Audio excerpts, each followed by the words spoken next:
Hello and welcome to another Master Duel video. God, it's been a hot minute. Honestly, I'm going to say this right now, the game kind of just felt a little bit stale for me in the last months or so, but with the new update of new content, and essentially people kind of like forgetting a little bit of the FTKs, at least for the moment, I'm actually very excited to come back into this game. Now, before we jump right into the list itself, a few particular things. The first thing, I didn't really have enough time to put a combo section for this, although it's really hard to do scripted combo for decks like Adamancipators that require exhibition. The second thing is that basically, we're not going to do like a new deck right now, like when new cards like depsia or synchron, like a big new stuff that got support, because I'm still working on my list of those. So for the time being, we're just going to focus on Baronne the Flare being an awesome card that is an addition to Master Duel, and essentially a card that everybody will try to add into their deck. The last thing I would say is that, before we jump right into the video itself, if you want to see more videos like this and help support the channel, see TCG maybe related deck lists and combos, and maybe even more Master Duel stuff or other things that I do plan to do in the future when I will have the time, please consider hitting the subscribe button. It helps a ton, and let me know in the comments down below what you think about this list and what would you change specifically. But without further ado, let's jump right into the list. So, as you can see, this list is very expensive. If you don't have the money for it, don't purchase it.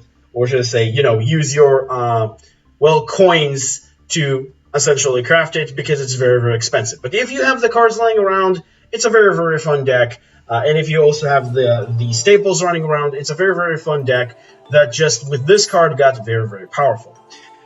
But now for the card by card, we're going to start things off with the Adamancipator lineup as well. Or should I say at first, we have 3 copies of Researcher, which is the best one, 3 copies of Seeker, and 3 copies of Analyzer. These are the 3 main cards of the deck where it comes to, the main engine of the deck, because all of these 3 cards share the following effect: that during the main phase, you get to activate the top 5 cards of your deck, and then special summon 1 level 4 or lower non-tuner rock monster among those cards, and put the rest on the bottom of your deck, which giving you access to some very cool things, which we'll go over later. But basically, they all share this effect, and it's giving you the ability to swarm the board. And also just filter your decks for cards that you maybe want to put on the bottom of your deck anyway, which is actually quite interesting. But regardless, we're pulling 3 of each and every one of them because we want to see this effect, and because it's really good. The Seeker, and all of them actually have their own free special summoning effects, but it's really, Analyzer is the worst one because it's depending on the opponent. If your opponent controls a monster, or if you're only your opponent control a monster, you get a special summon this card from your hand. Seeker is that if you control a Adamancipator monster, you get a special summon this card from your hand. And Researcher is the best one. If you control a rock monster, you get a free special summon for this one from your hand. So basically, they all have their own special summoning effects, but definitely Researcher is the best one to activate. Seeker is not that far off to do, but a little bit more harder, and Analyzer is just here because we want to activate this effect because it's so good, and also because we do need additional names, and sometimes the level 4 tuner is important as well. Just it's another, tuner for Hacky Fibrax. But yeah, that's pretty much does it for the Adamancipator parts of the deck. A little bit need for explanation. The other part of the deck is the 3 copies of Roxy's and the 1 copy of Dropsies. The reason why I run this particular engine is because it's a 1-card engine that giving you a link to, that giving you the attributes that you want in the graveyard for your synchro monsters to then activate their effects as quick effects. And also, it just doesn't really cost you almost anything, because you use this to link summon into the Meow Meow. You use its effect to banish a card out of your hand and summon the Dropsies, and then you use the Meow Meow and the Dropsies to summon the Duel, and then you summon another copies of Roxy's directly from your deck, which is absolutely amazing and doesn't really cost you anything in the long scheme of things, which is very powerful. Now, granted, if you don't want to run Dropsies, you can run any other one that you want to, but honestly, if you want to get the effects of Dragite and Reptite a little bit more easier online, I definitely recommend to run Dropsies as your name. The other engine that we have here is the Quackimero engine with 3 Guardian and 3 Supplier. Supplier is basically a free special summon if a rock monster you control is sent to the graveyard. And then if you special summon this card from your hand, you get to add from your deck to your hand a card that have in its text Iron Core of Quackimero, which will be Quackimero Guardian because of its own destruction effect during the end phase. If you don't have a rock monster or a Quackimero Iron Core in your hand during the end phase, it is count for that, so we can use this card to search this, which this is a negate for monster effects, and it's also a very, very good card, not only as, like, you know, a 1900 beat stick extender and a card to activate, but also because it can protect our combos, and also because it's a level 4 because of Galite Granite, which is a very, very good card. So, Guardian and Supplier, very, very good cards in the deck. Then, Doki Doki. We run this card at 2. This card is another interesting starter for the deck. This is basically the card I would say most of the time you might want to save the normal summon to. I wouldn't say it's the best one because it's require you a discard. It requires specifically you can only special summon the rock monster with the same original attribute and level as that monster that you discarded. In face of attack or face down defense position, of course, it doesn't really matter. But the point is, you need to only special summon specific, you know, monster. So, for example, let's say, I don't know, you open up with 2 copies of Roxy's, I guess, or you open up with like something like Tackle Crusader that doesn't really give you anything. You can discard a Tackle Crusader and summon a Roxy's directly from your deck, which giving you access into that. So it's good, but I would not recommend to run Doki Doki at 3. It does a job, it's just not the most important thing in the world. And then, for the last rock monster that is just like an absolutely broken card that you must run before we jump into the check choices, is Block Dragon, which for some reason in this game is still at 3. This card is absolutely ridiculous because you banish any 3 Earth rock monster from your hand or graveyard, and then basically, when this card is sent to the graveyard, you get to add up to 3 rock monster from your deck to your hand, whose total level are equal 8. The first effect is not a hard once per turn, by the way. You can keep special summon this card as an extender anytime you want to. The secondary effect, to basically get up to 8, is basically the hard once per turn effect. But once you send this card to the graveyard with Link Summoning, you can get to your hand a Researcher, a Seeker, and let's say, for example, an Analyzer, just, you know, to keep the example, just for follow-up for next turn, if you don't need these as extender. How strong this card is, it's just absolutely insane. I don't know why this card exists in this game at 3. This card is, like, ridiculously powerful, and it's just so easy to summon and so easy to trigger. You have to run this card at 3. You want to see this card all the time.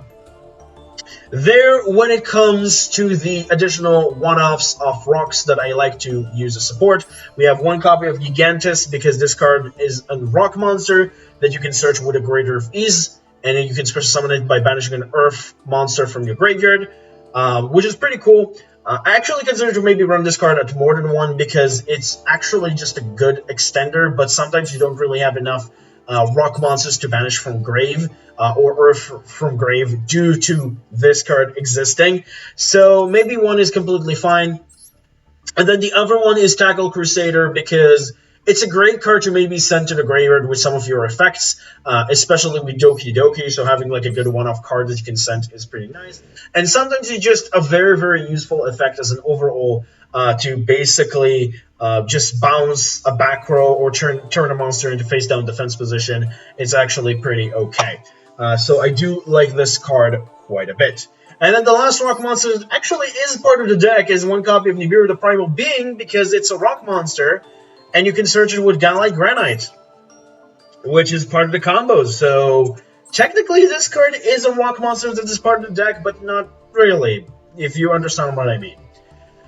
But that does it for these cards. And then for the additional engine cards that we want to run, before jumping into the hand traps and other cards, we run 1 copy of Dragon Buster Destruction Sword.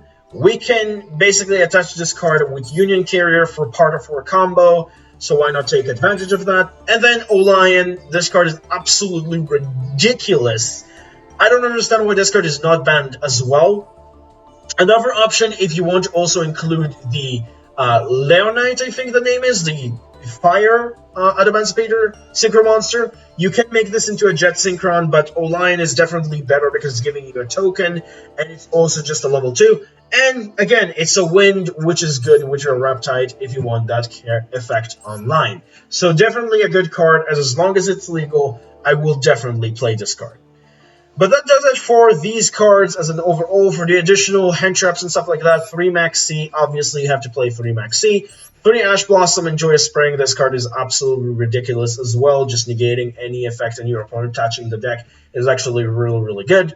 Cold Bitter Grave, we are a combo deck, we want to not be interrupted, I think it's pretty important to run this card. And then for the 3 last cards are technically... I think flex spots for whatever you want to. Technically, Toggle Crusader can also be changed for something in single for Gigantus if you want to, specific other cards. But the 3 last cards in the deck, which is Free Ghost Bell and Haunted Mansion, and Lightning Storm, are honestly depending on your format or your own pocket metagame. I definitely recommend to at least run 1 back row removal. Lightning Storm is just a card that I do own that's easy to get, although sometimes I do want the Cosmic Cyclone or the Twin Twisters just to deal with annoying things like Imperial Order. But then again, Imperial Order doesn't really stop me, so it's not really a big deal. I am afraid of the other back row. So the only thing that Imperial Order will stop me from doing, and that's why sometimes I want the Twin Twister, is that it will stop me from destroying the rest of the back row that will stop me from playing. So that's why I'm saying, like, maybe you want to consider something else. But overall, Lightning Storm, just doing the job quite fine. And Ghost Ogre, or should I say Ghost Bell, I just don't want to deal with, what his name, Eldritch. And also, I do like the interaction of this card that sometimes activated Cold by the Grave, or should I say Ash. Then my opponent activated Cold by the Grave, or should I say, he activated a Max C. That happened to me one time. He activated Ash, I activated Cold by the Grave, and then he chained Bell. So I really, really like the interaction with this card as well, and I actually did that to one of my opponents later down the line, but it was something that was just so in my mind that it happened to me as like a chain link 4 that just like, I have to just run this card as a backup just in case, because, I don't know, I just really want to deal sometimes with opponents' own Cold by the Grave and other things that just stop my grave effects, or just in general, annoying grave effects. But again, up to personal preference. Now, let's move on into the meat of things, the extra deck. Extra deck. Link Spider can be anything else you want to, but if I'm getting the B-Root or I'm getting a token with Olion that I just want to get rid of pretty easily, I have the Link Spider here. Now, this can also be Almirage, but this is a card that I'm getting for free, so might as well use it if you have this in your collection. Prank Kids Meow Meow, I already explained, part of Prank Kids engine. Haiku Fibrex, summon Olion from the deck or any other tuner if you draw Olion, but Olion is definitely the preferred choice. Phoenix to remove back row if we need that. And we do have access to this card because, like I said, Imperial Order doesn't really hurt us at all. Like, we only have 3 spells. And technically, you could also play Genko Saka or, like, you know, Seka's Light, I guess. But I do not really like to turn off my Cold by the Graves, I guess. Honestly, it's up to you. But Nightmare Phoenix is just a good back row removal if we need to. Duel, part of the Prank Kids engine. IP, just a great card to end on to sometimes go into a Unicorn or a Palooza during the opponent's turn. Union Carrier to just attach, again, Destruction Swords, just to lock our opponent out of the extra deck. And of course, Access Code Talker to just, you know, OTK our opponent in the following turn or when we're going second. Scarlet Granite is a one good Xyz monster that we can bring out to add any rocks that we want to from our deck to our hand, or special summon a rock monster from our hand in face down a defense position. That effect will never be used, but I guess that sometimes is a possibility. Mostly we're just using it for the first effect. That's mostly what you care about. As for the synchros, Reptite, helping you banish a card from the graveyard if you have a wind in your graveyard, so you have the ability to banish any card from your opponent's graveyard, which is really cool. And also letting you to activate the top 5 cards of your deck and special summon one activated rock monster, so that can help you keep extending. Savage is an Omni-Negate, very, very good card. Adamancipator Reason Dragite is a very, very good card to activate the top 5 of your deck and return opponent cards to their hand up to the rock monster, so it's a very good card going second, but also going first to have a negate against spells and traps when you have a water engrave, which that's why I said the Prankit's engine is really good with this. And then the last card, Baronne the Flare, helping you destroy a card during your turn, and then during the opponent's turn, or as a quick effect, this is a once-use Omni-Negate. And you might be thinking to yourself, if you've never seen this card, this is not really that good, because it's only one-time use Omni-Negate, but A, you can use this card to just stop your opponent from Nibiruing you in the middle of the combo, and secondly, during the standby phase, not your standby phase, any standby phase, you can shuffle this card back into the extra deck and special summon a level 9 or lower monster in your graveyard. So for example, let's say you had to use your Adamancipator Risen Dragite, but you also had to use this card as, I don't know, an Omni-Negate, or for example, you had to use your Krakumir Guardian, and you had to use this Omni-Negate already, you can, during the standby phase, shuffle this into the extra deck, and then get a Krakumir Guardian, which is another interruption during the opponent's turn, during the standby phase, or during your turn after you use this effect, and you don't need this card on the field. You get yourself any revival that you want to, which is pretty powerful. And this card is generic, which is absolutely ridiculous. So yeah, that's pretty much does it for the deck list. Hope you enjoyed, hope you learned something. Like I said, if I had more time and more testing, I probably would have done more for this deck. But unfortunately, I'm really having a condensed time right now that kind of just prevent me from doing things. But hope you enjoyed. Hope you learned something, like I said again. Let me know in the comments down below if there are some particular things that you will consider. Something that I've seen people consider is Sekka's Light, which is this card right here, because you technically don't really run a whole lot of spells, but I'm not 100% sure I do like this card that much in the deck.